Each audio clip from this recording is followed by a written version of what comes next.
ভাগ্য পরিবর্তন হতে যাচ্ছে। ভাই পিছে আসুন, পিছে আসুন। জিনিসটা ভারী তো, অনেকক্ষণ ধরে রাখতে পারবেন। কোম্পানি থেকে পেয়ে গেল একটু স্পেস করে দেন। ভালো মানের ইঞ্জিন, যেটা দিয়ে আপনাদের একজনই করেন যে সরিয়ে দিই যদি বেশি লোক থাকে।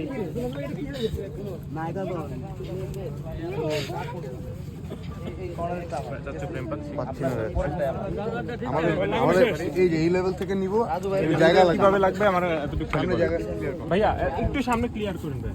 মেইনটেইন একটু জায়গা একটু পিছনে সবাই পাবে। সবাই পিছিয়ে থাকি তাহলে সবাই আগাইলে ইনশাআল্লাহ সবাই ভাইয়া একটু দৃষ্টি রাখুন, অনেক ভারী তো ভাই, একটু সাইডে যান না ভাই, একটু মেইন ক্যামেরাটার একটু জায়গা দেন। নাহলে বসেন ভাই, নাহলে বসেন।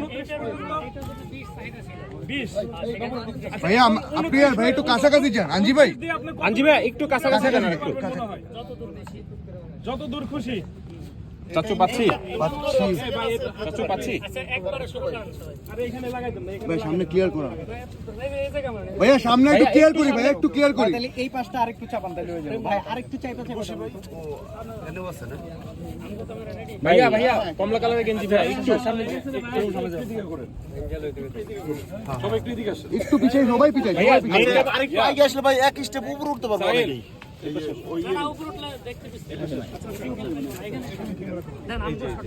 এর জন্য আমরা একটু জায়গা চাইতেছি।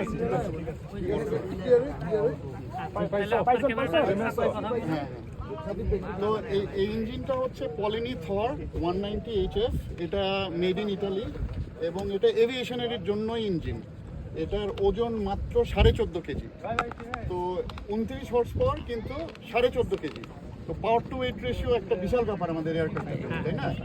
তো আসলে বেশি হর্স পাওয়ার হয়েও লাভ হয় না যদি বেশি ওজন হয় ইঞ্জিনে। তো এইটা আপনার একদম এভিয়েশনের জন্যই তৈরি। তো এটা আমার পার্সোনাল নিজেরও একটা এয়ারক্রাফট শখের ছিল, তো ওটা আমি উড়াতাম প্যারামোটর। তো আমি ওনার ভিডিও দেখি প্রথমে গত সপ্তাহে, ওনার যে একটা ইঞ্জিন দরকার। তো তখন আমি আধা ঘন্টার মধ্যে জুরাজ ভাইকে ফোন দিই, বলি যে আমি আমার এই ইঞ্জিনটা ওনাকে দিব। তো উনি তো বিশ্বাস করেন নাই প্রথমে। তো তারপরে কথা হয়েছে আমাদের, তারপরে তো এই যে আজকে ইঞ্জিন ওনাকে দিয়ে দিতেছি। ইনশাল্লাহ এটা দিয়ে সে মেঘের উপরে অবশ্যই উঠতে পারবে। ভাই একটা প্রশ্ন ছিল, এই ইঞ্জিনের জন্য কি আপনার এয়ারক্রাফটটা প্রস্তুত? মানে কোনো বটলনেক হবে না সিস্টেমে যদি এটা ইনস্টল করেন?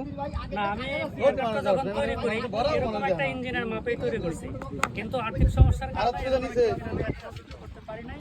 তো আল্লাহর রহমতে এটা হয়ে গেছে, এখন এটা দিয়ে প্লেনটা ইনশাআল্লাহ পরিপূর্ণ হবে। ভাই এটার আনুমানিক বাজার মূল্য কিরকম? আনুমানিক বাজার মূল্য প্রায় 4 লাখ টাকার মতো। 4 লাখ টাকার মতো। এটা মূলত আকাশে ওড়ার জন্যই তৈরি করা। এটা আকাশে সব পরিবেশ দিলোকে তার নামটা যদি বলতেন। আমার নাম আমজি আহলান গাজী, আমি অটোস্মিথ প্রোপাইটার। আর আমাদের হচ্ছে অ্যামজয়েল ইঞ্জিন অয়েল, সেটা হচ্ছে মেড ইন ইউএসএ, ওটার ডিলার আমরা বাংলাদেশে। তো ওনার ইঞ্জিন অয়েলও আমরা দিছি, এখন ইঞ্জিন অয়েলটাও ঢালা হয়েছে। এবং এটাতে ইঞ্জিন অয়েল আমরা তাকে সব মেনটেন্যান্সের জন্য সবসময় অ্যামজয়েলই দিব, ওনার ফুল সাপোর্ট দিব ওনাকে। জি, এটা ওনাকে আমি গিফট করছি বলা যায়। আচ্ছা ভাই, এমজয়েলের পক্ষ থেকে আমার জন্য গিফট। এটা কি সেট করবেন আজকে নাকি? না, এটা সেট করতে একটু টাইম লাগে। যেহেতু আপনার সেন্টার অফ গ্র্যাভিটির ব্যাপার আছে, এটা যেহেতু ওজন কম আর ওই ইঞ্জিনটা ওজন, তো এটা সামনে পিছে মুভ করতে হবে। তো ওনার এটা নিয়ে কিছু কাজ করার পর ইনশাল্লাহ এটা আবার আমরা, এবং এটা 40, এবার তো 30-40 ফিটের লিমিট, এটার আর কোনো লিমিট থাকবে না ইনশাল্লাহ। এটা কয়েক হাজার ফিট উপরে উঠতে পারবে এবং মেঘের উপরে উঠতে পারবে। আচ্ছা ভাই, এখন কথা হচ্ছে এইটাতে মেঘের উপরে ওঠার জন্য কি আপনার এয়ারক্রাফটটা প্রস্তুত? সেটা পরবর্তী গবেষণার পরে বোঝা সম্ভব। আর এই প্লেনটা দিয়ে যদি সম্ভব না হয়, তো আমি আরেকটা প্লেন তৈরি করব, সেটার সাথে ইঞ্জিনটা লাগিয়ে 100% সম্ভব।